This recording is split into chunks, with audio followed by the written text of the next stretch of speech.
Should we have a government that is representative of those who have the vote rather than those who actually voted? Yeah, so I'm going to do a shameless plug of a book that I just wrote. Government be. And so most of the book is about how a government should be, but the last chapter is about how citizens should be. And one of the things that I learned while researching that chapter was how important it is for us to vote and how often we don't vote. And so I had to put my money where my mouth was and vote myself in every possible opportunity that I got to vote. So I think that's one of the things in countries where you're not forced to vote, and I love the Australian model where everybody has to vote, and I don't understand why that isn't the case in every country in the world, because otherwise it sets up all kinds of, again, incentives, perverse incentives for political parties to play games, all kinds of games. We see this in the US, for instance, now. They make it hard for people to vote, and it's systematically unequal. So I don't understand why we aren't just expected or required to vote. It's a right, but it's a responsibility.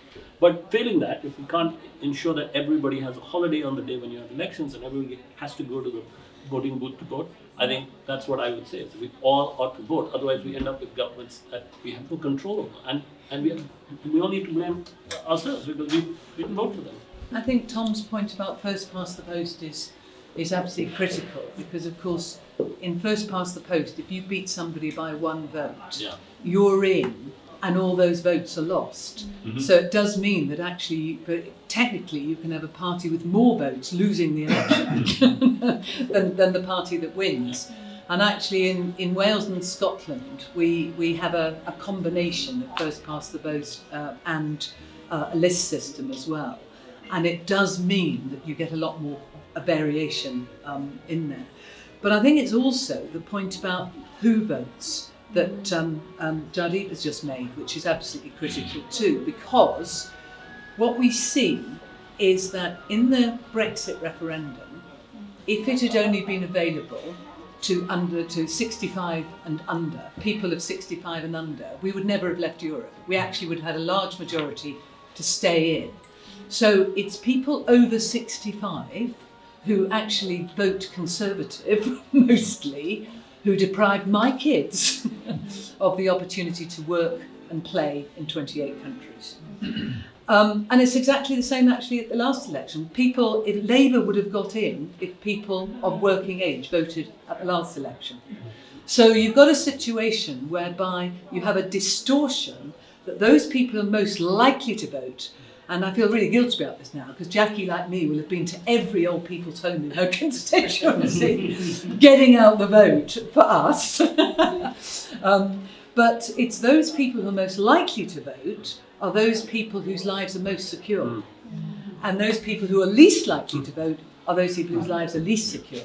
So we actually do desperately need to both change the voting system, and I am in favour of compulsory voting, because I think that if you've got compulsory voting, everybody has a stake in terms of exercising it.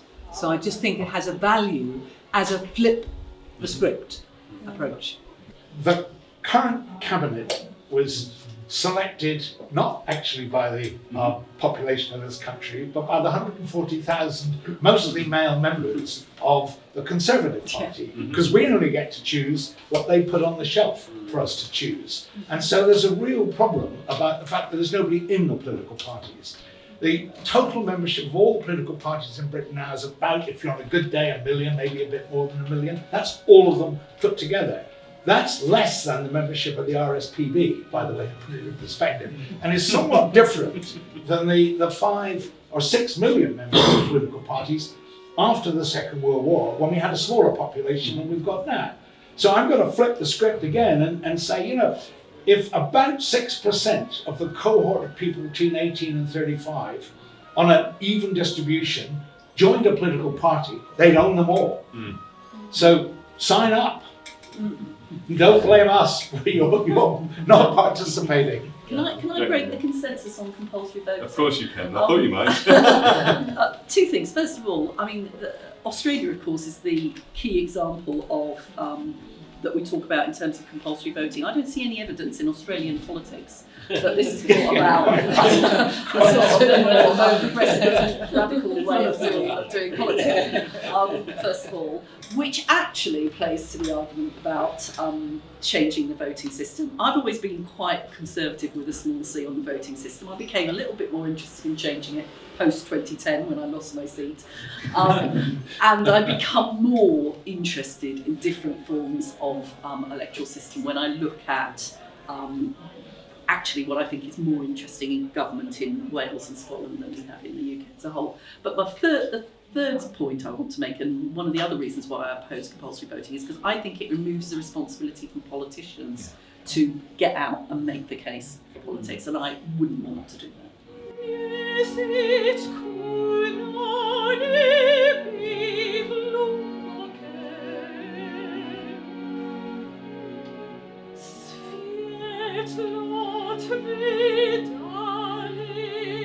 Make your question pop. I hope it's not corny. Oh, sweet